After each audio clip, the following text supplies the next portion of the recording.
Hi guys, this is Alea Jan and welcome back to my YouTube channel. So for today's video, these are the common question na tinatanong sa akin sa uploaded ko na video about rooming papuntang ibang bansa. So nagtatanong kung pwede daw bang i-rooming yung number habang hindi ka pa umaalis ng Pinas. So may possibility po na malaki yung ikakalta sa load mo kapag hindi ka pa ng ibang bansa and niro-rooming mo na yan. So hindi mo na siya ganun magagamit and depende po kasi may iba na ang ano talaga dyan, ang pinaka rule talaga is 1 hour before ka mag-flight. So yun yung sinunod ko. Yun kasi yung sabi sa akin nung nag-search ako. So yun yung sinunod ko and effective siya hanggang ngayon 1 year and 1.5 year na ako dito sa Hong Kong and yung gamit ko na SIM card is yung sa Pinas ko na ni roaming.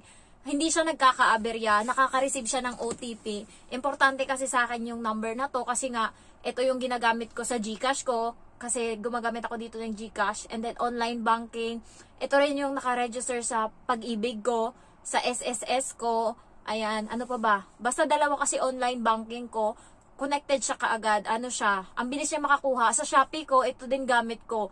Kaya kailangan ko to kasi lahat ng ano ko, mga importante kong ano is dito ko nilalagay or dito siya nagte-text sa akin ng OTP sa number ko ng Pinas. So yung Shopee ko kasi guys, malaki-laki yung ano dyan. Kasi yung may utang ako dyan sa Shopee na nasa ano na ata ngayon, 40,000 yung utang ko. Pautang nila sa akin, 58,000. So every time nagbabayad ako, nanghihingi siya ng OTP kasi doon kinukuha yung bayad sa GCash ko. So importante sa akin to. Ang ginagawa ko po is, nung bago ako umalis, nag-ano ako, 1 hour. Nasa eroplano na ako as in. Naka-standby lang yung eroplano, naglo-loading sila ng mga gamit and yun yung time na nag-register ako. Yung ni-register ko po is, i-edit ko na lang tong video para maano nyo din is room on. Ayan. Mayroon na namang magsasabi dyan na mali yung pagkaka-pronounce ko. Perfect kayo. Visit. Pati pag-pronounce, at least, diba, naiintindihan nyo. Nakakainis yung lahat na lang, pupunain. Eh, syempre, Bisaya ako. So, yung pagsasalita ko, malambot man yan or matigas, intindihin nyo na lang. Char. So, room on. Oh, mali na naman. Bahala kayo dyan. Basta lagay ko na lang dito. Room on, send to 333. Pagpapunta ng ibang bansa. Ayan. 1 hour before yung flight mo. So, automatic yan. Yung SIM card mo, diba, pag ano yan, sa taas, yung may mga bar-bar ng signal and may nakalagay dyan LTE, minsan ganyan, 3G, 4G, ganyan ba yung nakalagay sa Pinas? Magiging R na yan. Alam mo na kapag roaming na siya kasi R yung nakalagay dyan. R. Tapos may bilog. R, tapos may bilog. So, ibig sabihin, naka-roaming na yung number mo.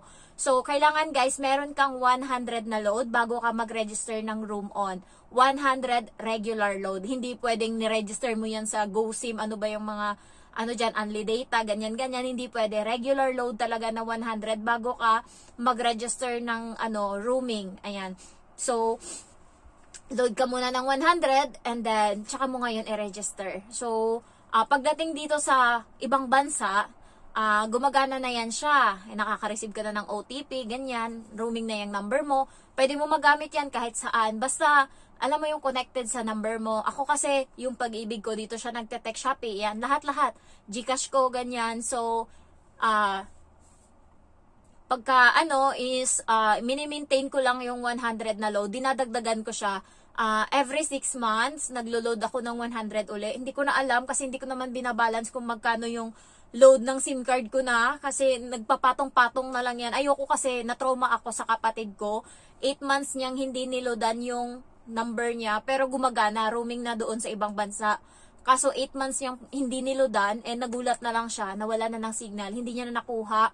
And meron pang 1,000 mahigit na laman yung GCash niya. So wala na yon. And sakto ka mo, nag-send ako doon sa number niya na yon sa GCash ng 8,000 pesos. So, ngayon, buti na lang ka mo, may kaibigan ako na marunong na nakuha namin, ni-refund ng GCash yung 8,000 na sinend ko doon sa number niya na na-close kasi nga, ginawa namin ng paraan. So, awa ng Diyos na balik yung 8,000 sa akin. Kaya, huwag nyong pawalaan ng load or kasi nag-expire yung load hindi ko lang alam kung ilang months, basta 'di ba pag naglo-load kayo meron yung nakalagay na expire yung 100 mo na load ganito ma-expire. So ako sinusure ko talaga every 6 months, hindi naman mabigat yung 100. So naglo-load ako through GCash. Gamit na gamit yung GCash ko dito sa ibang bansa kasi especially sa Hong Kong, Alipay yung gamit namin sa pag dito, pag nagta-top up kami sa Alipay, and from Alipay nililipat namin sa GCash. So walang bayad yun. Alipay yung gamit namin dito. Kung sa Pinas GCash yung gamit, ganyan. Dito naman sa Hong Kong, Alipay yung gamit namin and i-transfer namin ngayon sa GCash. Walang bayad yun, zero. So hindi kami bumabayad sa remittance na pumupunta pa sa iba. Dito kasi may Western, ganyan. Hindi na kami pumupunta. Maraming hindi na pumupunta kasi may Alipay kami.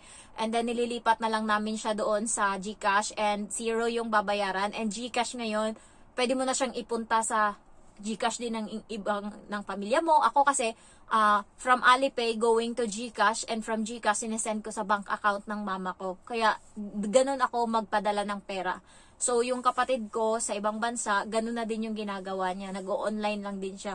Madali siya guys kasi nga katulad ko, nag-o-online banking ako. So kailangan ko ng pera ngayon sa Pinas. So ginagawa ko from my bank account, nililipat ko siya sa GCash, saka ko isisend sa mama ko or di kaya bank to bank ko ginagawa. Kaya malaking bagay na naka-on yung gumagana yung roaming mo. Importante kasi sa akin tong number na to. Kaya kayo, kung gusto nyo talaga na ma-roaming yan, gawin nyo 1 hour before kayo umalis, i-register nyo siya.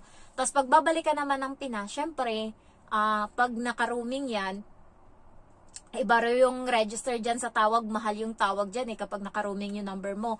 Ngayon, kailangan mo yan siya ibalik sa normal kung kailan pwede kang mag-register ng 30 ba yan, may only call na ganyan sa Pinas, di ba? So, kailangan i-roam off mo yan, i-off mo siya yung roaming. So, yung isi-send mo na naman ngayon is roam off, send to 333.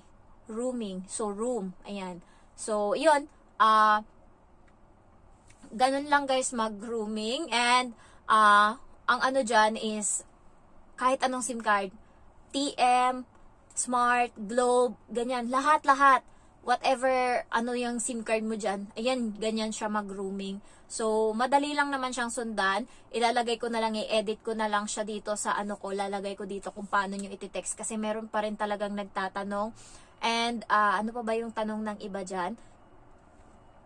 Pagka daw sa Pinas na sila, tas tatawag sila sa Pinas, ay pagka sa ibang bansa sila, tatawag sila sa Pinas, gamit yung number na yon, mahal siya guys.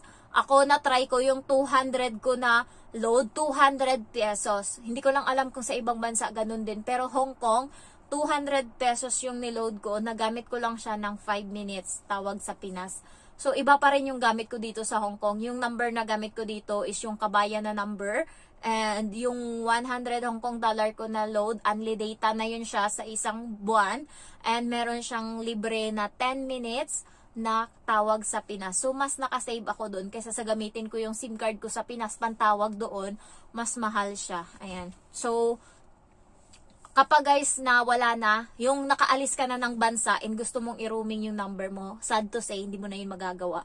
Kapag nakaalis ka na ng bansa, mawala na ng signal yung SIM card mo, at hindi ka na nakabalik ng Pinas, so ibig sabihin wala nang chance yung SIM card mo. Hindi mo na yung maro-roaming kasi ayan yung ano yan yung tinatanong din sa akin always kapag nasa Kuwait na daw ba sila, kung paano pa nila maro-roaming, wala na pong chance kasi bago ka sana nag-flight, yun yung gawin mo. Yun yung importante. Kaya senior ko talaga yan, sinecure ko kasi kailangan talaga na na mangyari yung gusto kong mangyari na ma-roaming yung number ko kasi wala nang chance kapag wala na. Importante sa akin tong number na to, halos lahat nandito. Kaya, yun guys, sana ma-roaming nyo yung number nyo, and ano pa ba yung ibang question nyo sa akin about dito. 100 talaga yung load, regular, kasi may iba nang tatanong, pwede tawad 30, 100 lang naman, 100. Kaya naman yung utangan ata yung 100 para hindi lang magka-aberya. Kasi yun naman talaga yung pinaka parang minimum nila, 100 iloload mo kapag nag-roaming ka. And ako, every 6 months, niloloadan ko yung SIM card ko. Ngayon nga, hindi nga 100 yung niloload ko 30, ganyan. Basta niloloadan ko lang siya. And minsan ginagamit ko din siya pan-text sa Pinas kaso mahal ata. Hindi ko lang tinignan kasi hindi ko alam yung balance. Pero tinry ko yung register ng load nga dito na sa roaming ko, niload ko sa GCash and tinawag ko sa Pinas. 5 minutes lang yung 200 pesos ko na load. So, mahal siya, hindi siya mas mabuti pang mag-ano na lang kayo, tawag kayo ng messenger. So, ayun lang, kung gusto nyo ma-roaming yung number nyo, ganun yung gawin nyo, and sana nakatulong. Thank you for watching guys, and I love you all. Bye-bye.